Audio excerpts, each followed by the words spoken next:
Baba Mungu uliyejaa rehema, Mungu wa upendo, Mungu wa Bwana wetu Yesu Kristo, tunakuabudu, tunakuazimisha.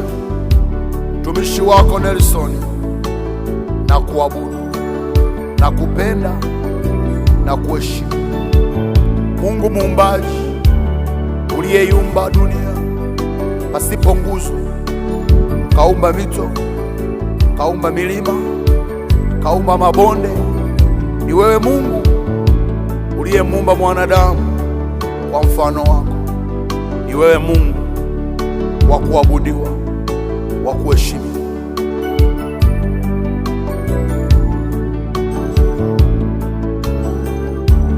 Wewe ni Mungu wastahili sifa. Wewe ni Mungu wastahili sifa. Wewe ni Mungu wastahili sifa. Wewe ni Mungu wastahili sifa. Wewe ni Mungu wastahili sifa. Wewe ni Mungu wastahili sifa. Wewe ni Mungu wastahili sifa. Wewe ni Mungu wastahili sifa. Wewe ni Baba wastahili sifa. Wewe ni Mungu wastahili sifa.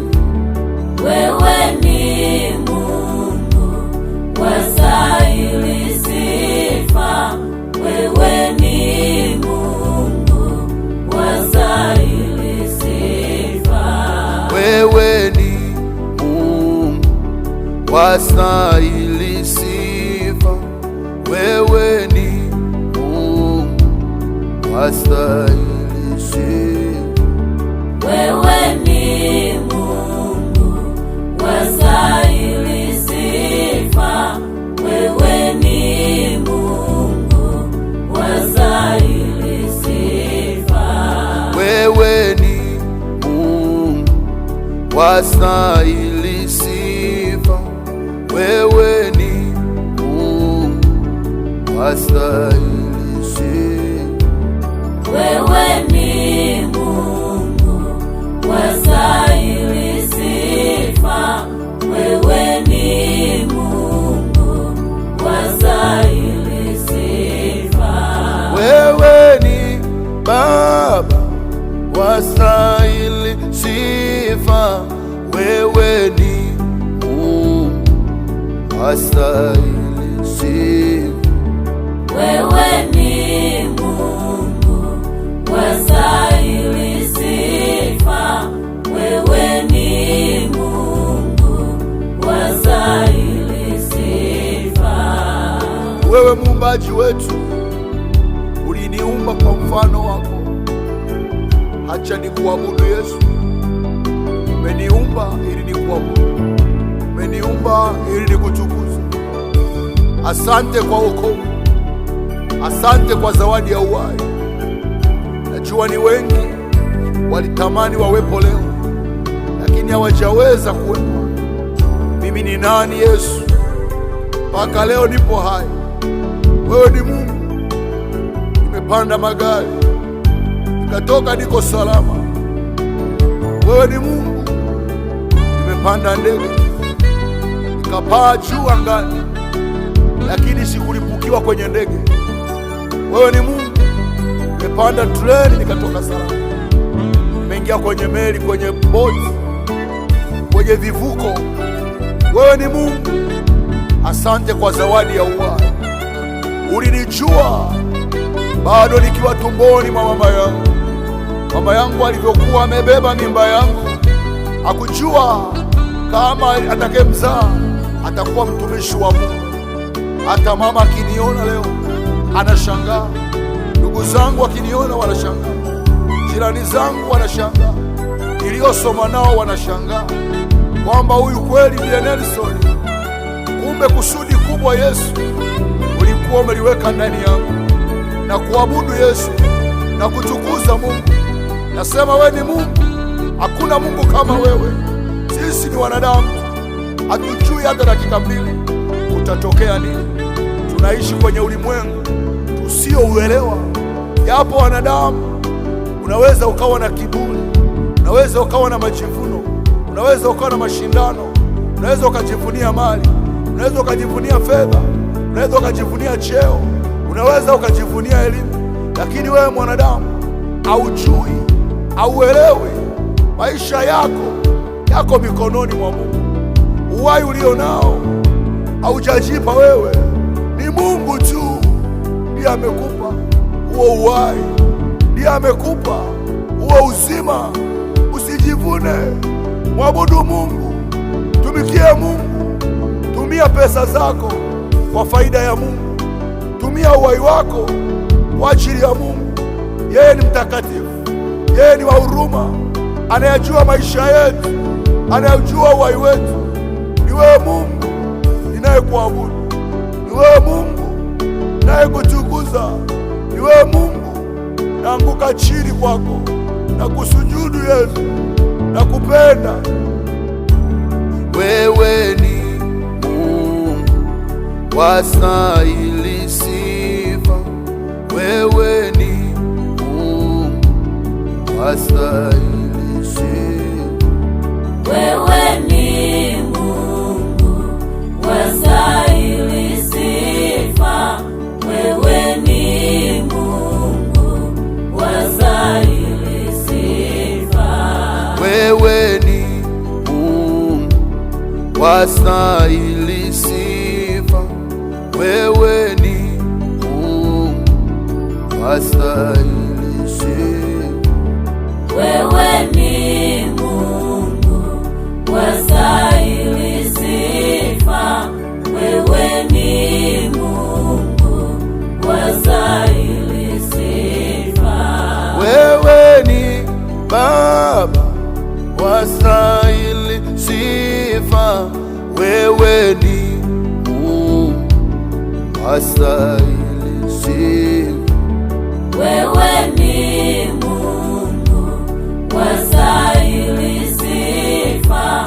wewe ni Mungu wastahili sifa, wewe ni Mungu wastahili sifa, wewe ni Mungu wastahili sifa, wewe ni Mungu wastahili sifa, wewe ni Mungu wastahili sifa, wewe ni Mungu wastahili sifa, wewe ni Mungu wastahili sifa, wewe ni Mungu wastahili sifa, wewe ni Mungu wastahili sifa, wewe ni Mungu wastahili sifa,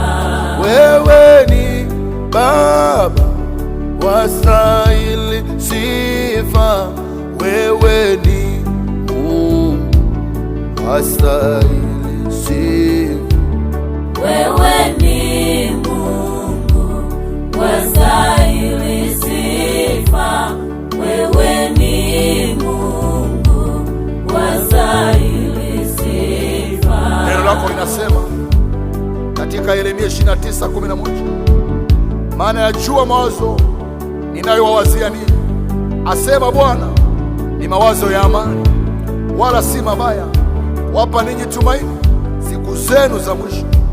Baba, yafanye mawazo yako ya amani, upendo, maisha marefu, maendeleo na mafanikio kutimizwa katika maisha yangu, kwa jina lako na jina la mwanao mpendwa Yesu Kristo.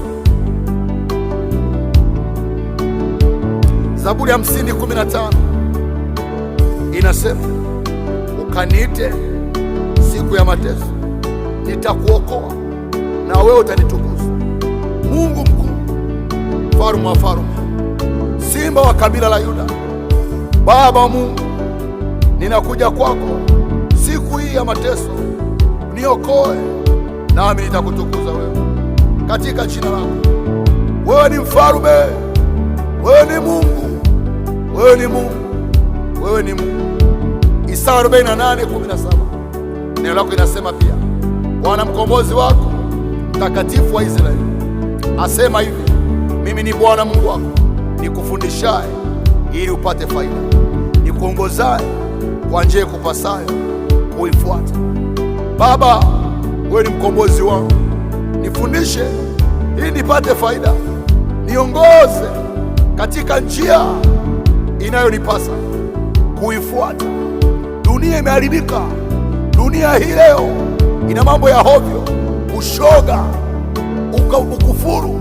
Watu wamekufuru leo, watu wanaabudu mashetani, watu wanaabudu mapepo, watu wanaroga mchana kweupe.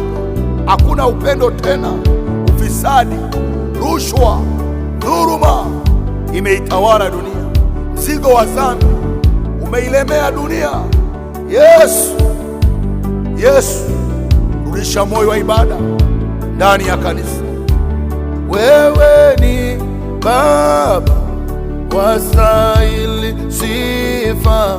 Wewe ni Mungu, wastahili sifa. Wewe ni Mungu, wastahili sifa. Wewe ni Mungu, wastahili sifa. Wewe ni Mungu, wastahili sifa. Wewe ni Mungu, wastahili sifa. Wewe ni Mungu, wastahili sifa. Wewe ni Mungu, wastahili sifa. Wewe ni Mungu, wastahili sifa. Wewe ni Mungu, wastahili sifa. Wewe ni Mungu, wastahili sifa. Wewe ni Mungu, wastahili sifa. Wewe ni Mungu, wastahili sifa. Wewe ni Mungu, wastahili sifa. Yesu, nishike katika utumishi huu ulioweka ndani yangu Baba. Nisiwe mtumishi tapeli, nisiwe mtumishi mjanja, nisiwe mtumishi muongo, nisiwe mtumishi mzinzi, mla rushwa, mpenda fedha dhaibu. Niwe mtumishi nitakayeihubiri kweli yako mpaka Yesu ujapo. Umenipa kundi Yesu, umenipa kundi, umeweka karama ndani yangu. Nisaidie Yesu, nitumie vizuri, niondole majivuno, niondole mashindano. Yesu, nipe unyenyekevu, nijalie neema yako. Wewe Yesu, nakupenda Baba, nanyenyekea kwako, natambua wewe ni Mungu, wewe ni Mungu. Unastahili sifa, unastahili sifa, unastahili kuheshimiwa, unastahili kuabudiwa, unastahili kupewa heshima na utukufu wote. Zakaria 4:6, si kwa uweza wala si kwa nguvu, bali ni kwa Roho yako, asema Bwana majeshi. Baba, vita si ya kwangu, bali ni kwa Roho yako, utanipigania katika jina la Yesu. Isaya 41:10 neno lako linasema kwamba nisiogope, kwa maana wewe u pamoja nami. Umeniambia nisifadhaike, kwa maana mimi ni Mungu wako. Umesema Yesu, nitakutia nguvu, nami nitakusaidia, nami nitakushika kwa mkono wa kuume wa kiapo. Baba, nakushukuru kwa kuwa pamoja nami kwa ajili ya kunitia nguvu, kunisaidia, kunishika na kuwa Mungu wangu.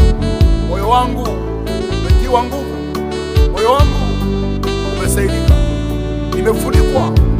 damu ya Yesu Kristo, shetani huwezi kunigusa, kwa sababu mimi ni mpakwa mafuta na nabii wa Mungu. Maisha yangu yako mikononi mwa Yesu wa Nazareti aliye hai. Katika jina la Yesu Kristo, Mungu uko pamoja nami, uko pamoja na huyu msikilizaji anayesikiliza wimbo huu. Sijui anapitia changamoto gani. Yesu wa kanisa, Yesu wa msalaba, Yesu mfufuka.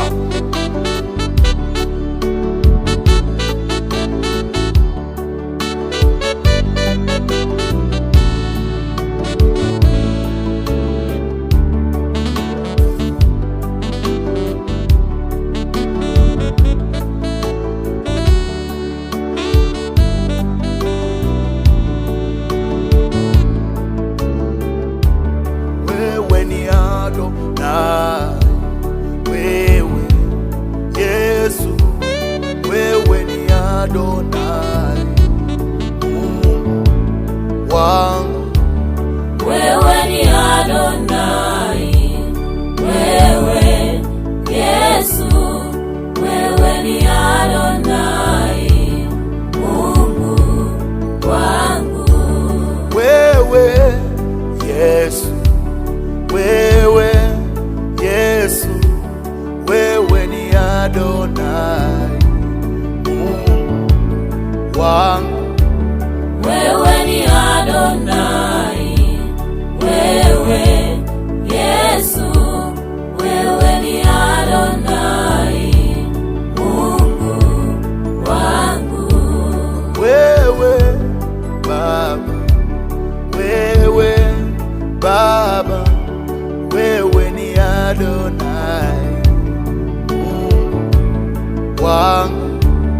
Wewe ni Adonai, wewe Yesu, wewe ni Adonai, Mungu wangu. Wewe Yesu, wewe Yesu, wewe ni Adonai, Mungu wangu. Wewe ni Adonai, wewe Yesu, wewe ni Adonai, Mungu wangu. Wewe Yesu, wewe Yesu, wewe ni Adonai, Mungu wangu. Wewe ni Adonai, wewe Yesu, wewe ni Adonai, Mungu wangu. Wewe ni Adonai, wewe Yesu, wewe ni Adonai, Mungu wangu. Wewe ni Adonai, wewe Yesu, wewe ni Adonai, Mungu wangu. Nitakuona Baba iwapo nitaendelea na wewe. Utamwona Yesu iwapo utaendelea na yeye katika maisha utakatifu. Wewe Yesu, wewe Yesu, wewe ni Adonai, Mungu wangu.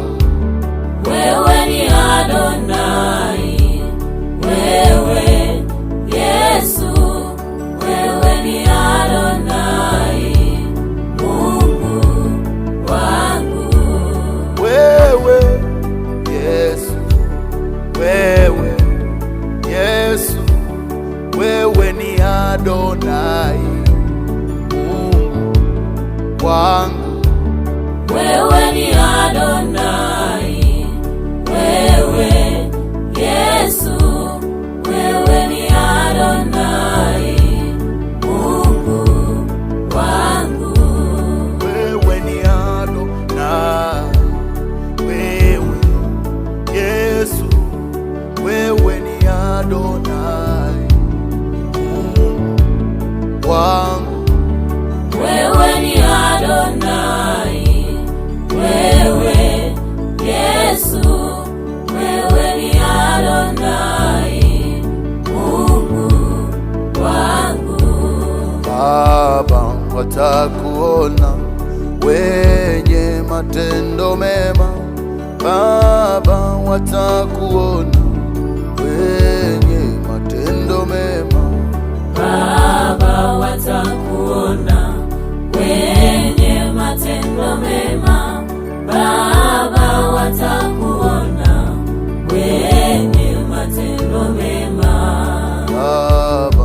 watakuona wenye matendo mema. Baba, watakuona wenye matendo mema. Baba, watakuona wenye matendo mema. Baba, watakuona wenye matendo mema. Yesu, watakuona wenye matendo mema. Baba, watakuona wenye matendo mema. Baba, watakuona wenye matendo mema. Baba, watakuona wenye matendo mema. Baba, watakuona wenye matendo mema. Baba, watakuona wenye matendo mema. Baba, watakuona wenye matendo mema. Baba, watakuona wenye matendo mema. Baba, watakuona wenye matendo mema. Baba, watakuona wenye matendo mema. Baba, watakuona wenye matendo mema. Baba, watakuona wenye matendo mema. Yesu, watakuona wenye matendo mema. Baba, watakuona wenye matendo mema. Baba, watakuona wenye matendo mema. Baba, watakuona wenye matendo mema. Jikane ili umuone Yesu. Yesu ni mtakatifu, atakuja na uso wake ukiwa umeng'aa, utukufu ukiwa umemzukia. Watakaomuona ni wale wenye matendo mema, waliojikana, ambao hawakuipenda dunia, walimpenda Yesu, walipenda ibada, walipenda maombi, hawakupenda vitu vidhalimu, walijitenga na takataka za dunia, walijitenga na uzuri wa dunia. Hii ulimwengu unaouona sasa utakunjwa kama karatasi. Leo watu wanakataa wokovu, wanakataa ibada, wanasema wako bizi kutafuta fedha, kutafuta mali, kutafuta heshima za dunia hii. Ndio maana leo sio ajabu kuona mtu anamuua jirani yake. Kwani mara ngapi tumeona viungo vya wanadamu vinatolewa, mauaji ya marubino, watu wanafanya ukatili, hawataki tena ibada. Wanasema wachungaji na wahubiri wanaohubiri leo wanatafuta sadaka. Kanisa yamekuwa mengi, lakini hawashangai kwa nini baa ni nyingi, hawashangai kwa nini makasino na mabaa ni mengi katika kila eneo, kumbi za starehe ni nyingi. Wao wakisikia watu wanaomba, wanasema wanapigiwa kelele. Dunia ilikofikia si salama, si salama. Dunia imeingia na kanisani leo. Wahubiri leo hawana nguvu ya kusimamia utakatifu kwa gharama kubwa, maana mioyo yao imelemewa na ulafi wa dunia hii. Leo wahubiri wanachoshindania ni kuwa na watu wengi, wanachoshindania ni kumiliki magari, wanachoshindania ni kuwa na heshima za dunia hii. Wakienda kuhubiri wawe na msafara, wasemwe. Wamejaza misikule kwenye makanisa wakifikisha waumini. Nataka nikwambie mtu wa Mungu, viwango vya kuingia mbinguni ni viwango vikubwa, ni viwango vya utakatifu, ni viwango vya heshima, ni viwango ambavyo vya kujikana. Wazee wetu walijikana, waliyatoa maisha yao. Jitenge na kizazi hiki ili umuone Bwana. Jitoe. Dunia haitaishi milele, hautaishi milele kwenye dunia hii. Dunia inakudanganya hii, ulimwengu unakudanganya. Ni kweli ulimwengu una wanawake wazuri, una wanawake walembo, una vijana mahindi sana, una mambo mengi ya kuvutia, lakini kwa bahati mbaya ulimwengu huu utakunjwa kama karatasi. Siku sio izani, parapanda italia. Hata kama watu wanasema Yesu hatakuja, kama angekuwa anakuja Yesu basi tungeona akija. Lakini nataka nikuulize, Yesu atakujaje ikiwa we bado upo kwenye dhambi? Yesu atarudije ikiwa anasubiri wewe uokoke? Anasubiri wewe uokoke, maana akija leo hautaingia mbinguni, na anasema hataki hata mtu mmoja apotee, bali wote waifikirie toba. Badilika mtu wa Mungu, toba.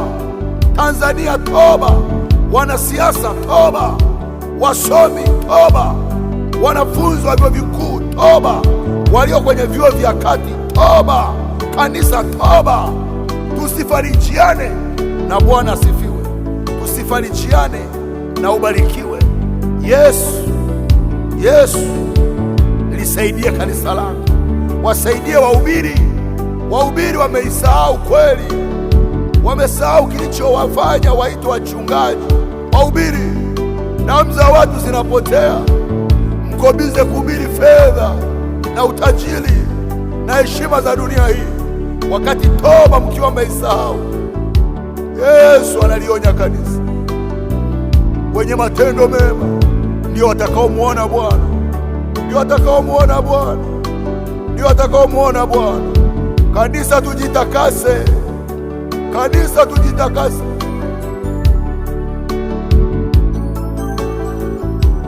Baba, watakuona wenye matendo mema. Baba, watakuona wenye matendo mema.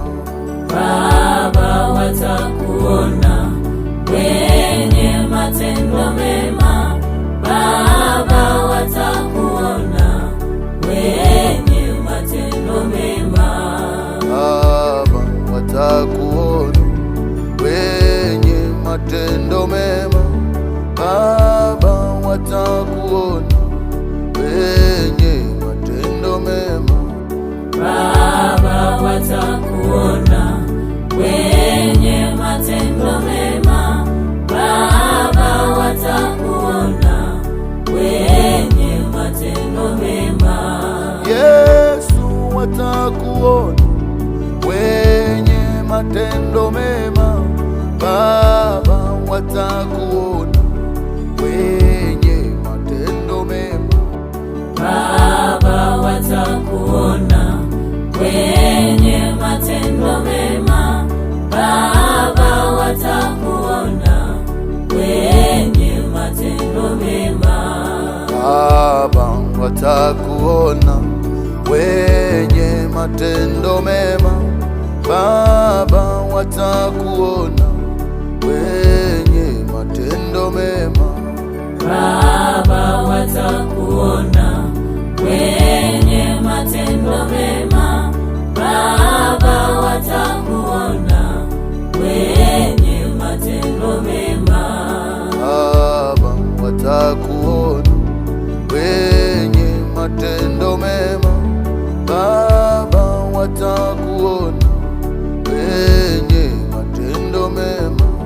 Baba, watakuona wenye matendo mema. Baba, watakuona wenye matendo mema. Yesu, watakuona wenye matendo mema. Baba, watakuona wenye matendo mema. Baba, watakuona wenye matendo mema. Baba, watakuona wenye matendo mema. Baba, watakuona wenye matendo mema. Baba, watakuona wenye matendo mema. Baba, watakuona wenye matendo mema. Baba, watakuona wenye matendo mema. Baba, watakuona wenye matendo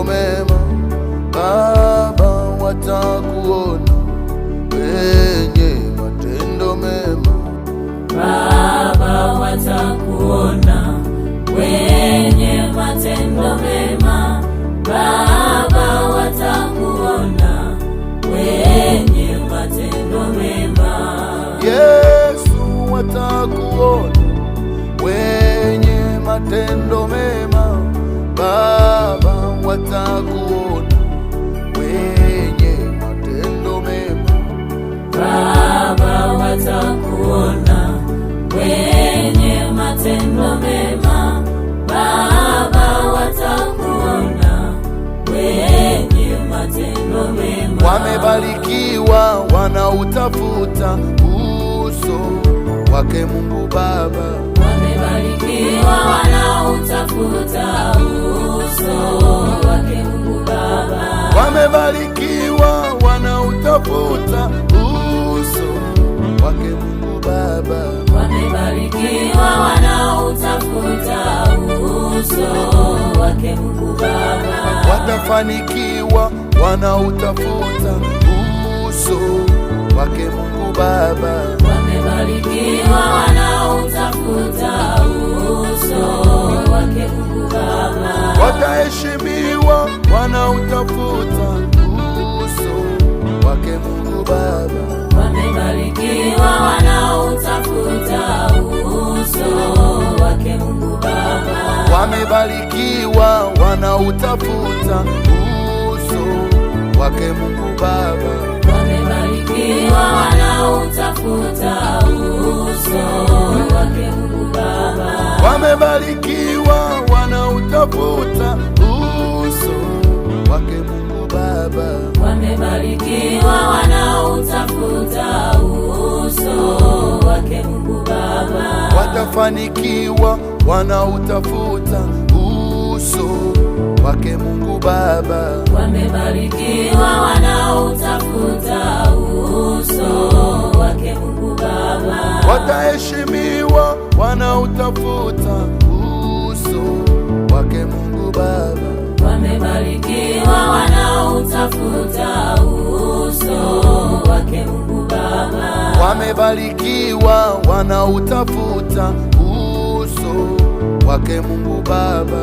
Wamebarikiwa wanautafuta uso wake Mungu Baba. Wamebarikiwa wanautafuta uso wake Mungu Baba. Wamebarikiwa wanautafuta uso wake Mungu Baba. Watafanikiwa wanautafuta uso wake Mungu Baba. Wamebarikiwa wanautafuta uso wake Mungu Baba. Wataheshimiwa wanautafuta uso wake Mungu Baba. Wamebarikiwa wanautafuta uso wake Mungu Baba. Uso Wake Mungu Baba. uso Wake Mungu Baba. uso Wake Mungu Baba. uso Wake Mungu Baba. uso Wake Mungu Baba. uso Wake Mungu Baba.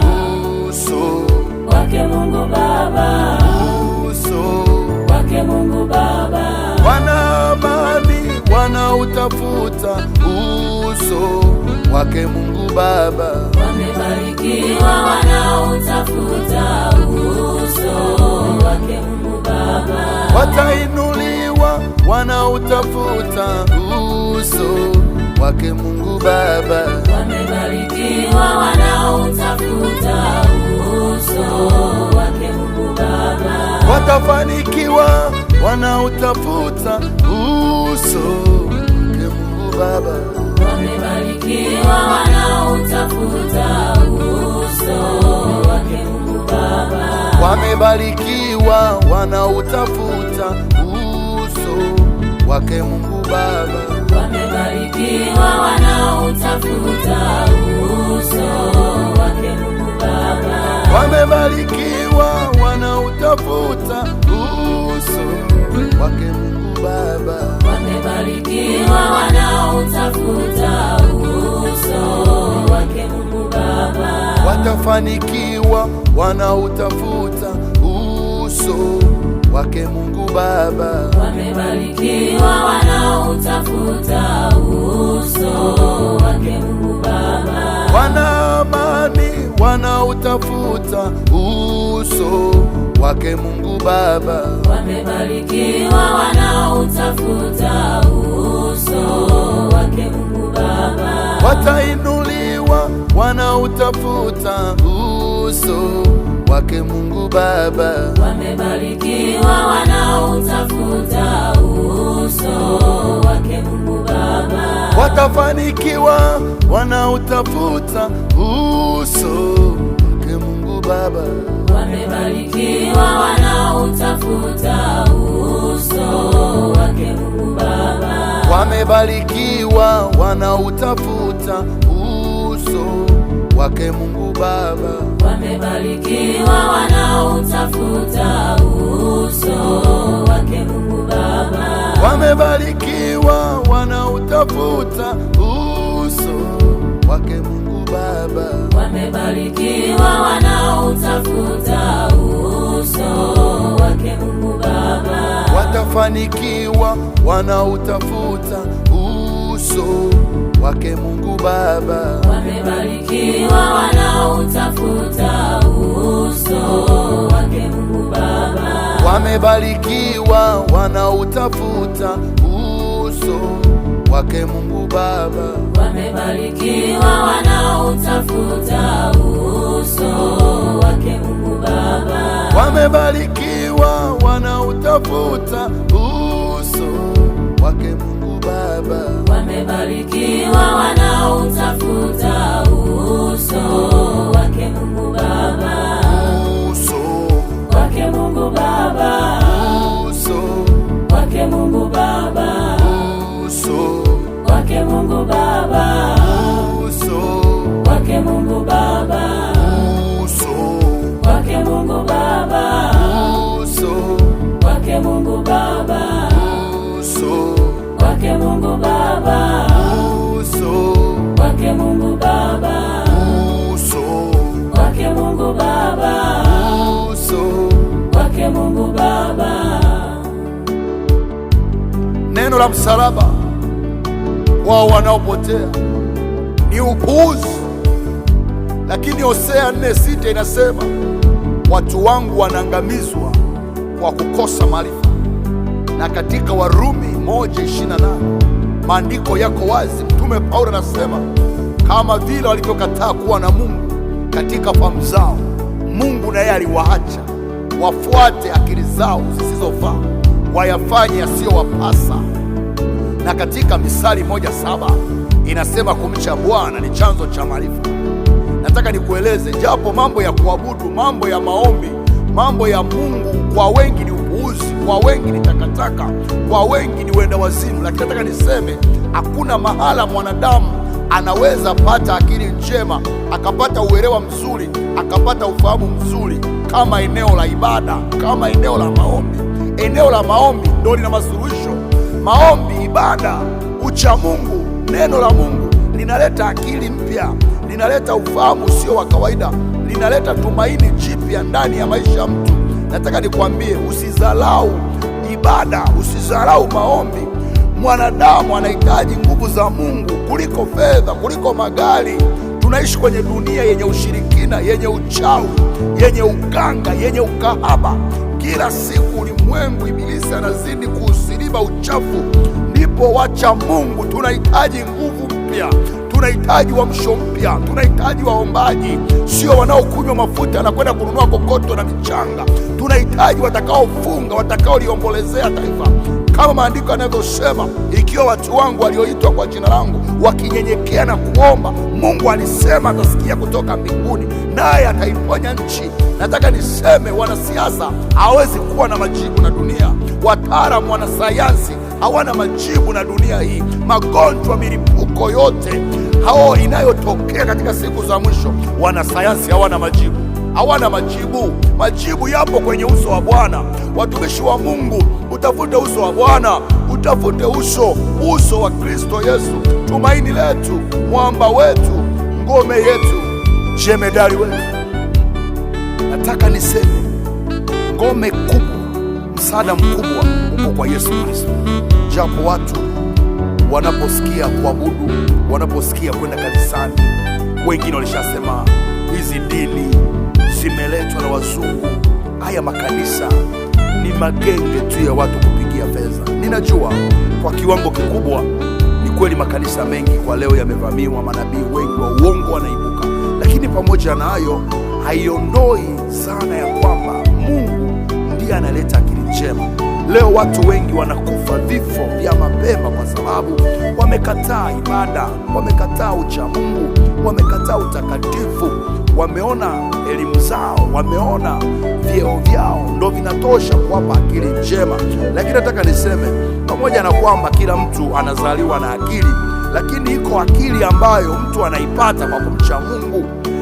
Huko liko badiliko, huko ufahamu mpya ambapo mtu anapomcha Mungu, Mungu anampatia. Nataka niseme, mtu wa Mungu unayenisikiliza kupitia wimbo huu, hata kama ulikuwa upendi mambo ya ibada, hebu nyanyuka tena, nyanyuka tena, nyanyuka tena. Nataka nikueleze, akili yako itafika mwisho. Katika ile Mathayo 11 mstari ule wa 28, Bwana Yesu anaendelea kuweka msisitizo, anasema njooni kwangu ninyi nyote msumbukao na wenye kulemewa na mizigo, anasema nami nitawapumzisha. Iko mizigo ya akili kuchoka, iko mizigo. Ndio maana leo watu wana stress, watu wanajinyonga kwa sababu eti mpenzi kamsaliti. Mtu anajinyonga kwa sababu amekosa tumaini. Katika ile Ayubu 11 ule mstari wa 20, maandiko yanaeleza waziwazi, macho ya waovu yatatiwa kwikwi na matumaini yao yatakuwa ni kutoa roho. Ndio maana matumaini ya watu wengi leo ni kutoa roho, matumaini ya watu wengi leo ni kujiua. Lakini nataka niseme, liko tumaini, uko msaada. Ukiamua kujinyenyekesha mbele za Bwana, ukaamua kumwabudu, ukaamua kufanya ibada, ukapata kanisa sahihi, ukampata mtumishi sahihi atakaye kufundisha injili ya kweli, ukapenda maombi, ukajikana, ukapenda utakatifu. Shida ya wengi, mnapenda maombezi, mnapenda kunywa maji, mnatapeliwa enda kunyweshwa maji, kupewa mafuta, kupewa vitambaa vya upako, na amtaki msaada, amtaki kufuata utaratibu. Katika Yohana sura ya 5 na ule mstari wa 14 tunaona Bwana Yesu baada ya kumponya yule mgonjwa aliyekuwa amekaa miaka mingi, hana uwezo wa kutembea. Yesu alipomwambia jitwike godoro lako uende, Yesu hakuishia tu kumwambia jitwike godoro, lakini tunaona Yesu akimweleza kwamba angalia, umekuwa mzima, usitende dhambi tena, lisije likakupata lililo baya kuliko hili. Maanake inaonyesha wazi kwamba huyu ndugu, chanzo kilichosababisha apate shida aliyokuwa nayo ni maisha ya dhambi. Nataka niseme ndugu zangu, japo watu wanasema duniani ni mahali pabaya, lakini dunia inakuwa mbaya kwa sababu watu wamekataa kumwabudu Mungu, watu wamekataa kumcha Mungu. Makanisani ni kilio na maombolezo, kwaya na nyimbo ndizo zinazoangaliwa. Muda wa kuomba ni kidogo, muda wa neno ni kidogo. Watu hawataki ibada za katikati tena. Ibada za katikati utakuta watu 20, watu 5. Watu hawataki tena mikesha. Nataka nisi katika Kristo Yesu turudishe wokovu wa zamani, turudishe ibada ndani ya mioyo ya watu. Katika Yohana 4:24 anasema Mungu ni roho, nao wamwabuduo yeye imewapasa kumwabudu katika roho na kweli. Mwanadamu mwabudu Mungu, mtafute uso wa Bwana maadamu anapatikana. Anasema tafuteni Mungu maadamu anapatikana. Mtu mbaya na ache njia zake mbaya. Ni nyakati hizi ambazo tujikite, tuzame, tuloane katika Roho Mtakatifu, tuloane katika nguvu za Bwana. Rika shaya ndarabasaya, tuloane wa Tanzania katika ibada, tuloane katika ibada. Kanisa la Bwana, rudisha moto wa Roho Mtakatifu, ambapo Yesu alisema sitawaacha yatima, nitawapa msaidizi. Roho wa kanisa aliongoze kanisa, alifariji kanisa, alete tumaini jipya ndani yetu. Tumpe Mungu muda, Tumpe Roho Mtakatifu nafasi, tumpe Roho Mtakatifu nafasi, tumpe Roho Mtakatifu nafasi, ayatawale maisha yetu, ayabadilishe maisha yetu, aigeuze akili zetu, ageuze kufikiri kwetu, atupe tumaini jingine, atupe nguvu ya kuendelea. Yesu akasema, duniani mnayo dhiki, lakini jipeni moyo, mimi nimeushinda ulimwengu. Na akasema, siwaombi ili watoe duniani, bali nawaomba walina yule mwovu. Rikashayandarabasika robo shayandaraba rike sayandaraba shaya roko sayandaraba baba. Nataka nikuombe sasa, msikilizaji unasikiliza wimbo huu, kokote ulipo pale duniani, pokea nguvu za Bwana majira haya. Mahali kokote ulipo, umezama katika roho, una changamoto ya aina yoyote, nguvu za Bwana zinapita sasa, nguvu za Bwana zinapita sasa. Uamsho mpya ndani yako, moto wa kuomba, nguvu ya kuomba, moto wa kuomba, moto wa kuomba, moto wa kuomba. Unapokea nguvu ya kuomba, unapokea nguvu ya kuomba, unapokea nguvu ya kuomba. Hapo ulipo, unaponywa vidonda vya tumbo, unaponywa kansa, unaponywa TB, unaponywa ukimwi. Masikio yako yasikii, masikio yako yanazibuka, umepalala mahali hapo. Ninaamuru kwa nguvu za Roho Mtakatifu, toka mahali ulipo hapo. Lazaro akaambiwa na Yesu, toka nje. Nami nakuamuru, toka nje. Upo kwenye makaburi, upo kwenye majeneza, upo kwenye vichaka, ninaamuru ufunguliwe kwa jina la Yesu. Ninaamuru uponywe kwa jina la Yesu.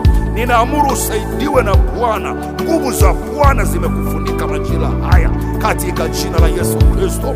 Upo kwenye vyumba vya kimisikule, umefungwa makaburini, umefungwa kwenye majeneza, umefungwa kwenye sanda, kwa mamlaka na nguvu za Roho Mtakatifu. Yesu mfufuka anakufufua tena, anakufufua tena, anakufufua tena. Moyo wako ulichoka kusali, ulichoka kutoa, ulichoka kumtumikia Mungu. Baada ya ibada hii, moto wa Roho Mtakatifu unapita ndani yako. Rikashayandarabasaka robo sakataya rikandarabasakaya robo shandarabasika rikeshayandarabasakata robo shayandarabasaka rikashayandarabasa. Matendo ya Mitume sura ya 2. Hata ilipotimia siku ya Pentekoste, walikuweko wote mahali pamoja. Ukaja ghafla toka mbinguni uvumi kama uvumi wa upepo wa nguvu ukienda kasi, ukaijaza nyumba yote waliokuwa wameketi. Ukawatokea ndimi zilizogawanyika kama ndimi za moto uliowakalia kila mmoja wao. Wote wakajazwa Roho Mtakatifu, wakaanza kusema kwa lugha nyingine kama Roho alivyowajalia kutamka. Nena kwa lugha majira haya, jazwa nguvu za Roho Mtakatifu. Riba shayandarabasaka robo shayandarabaseke rikorobondarabasira likashayandarabasaka robo shayandarabababa likaya robo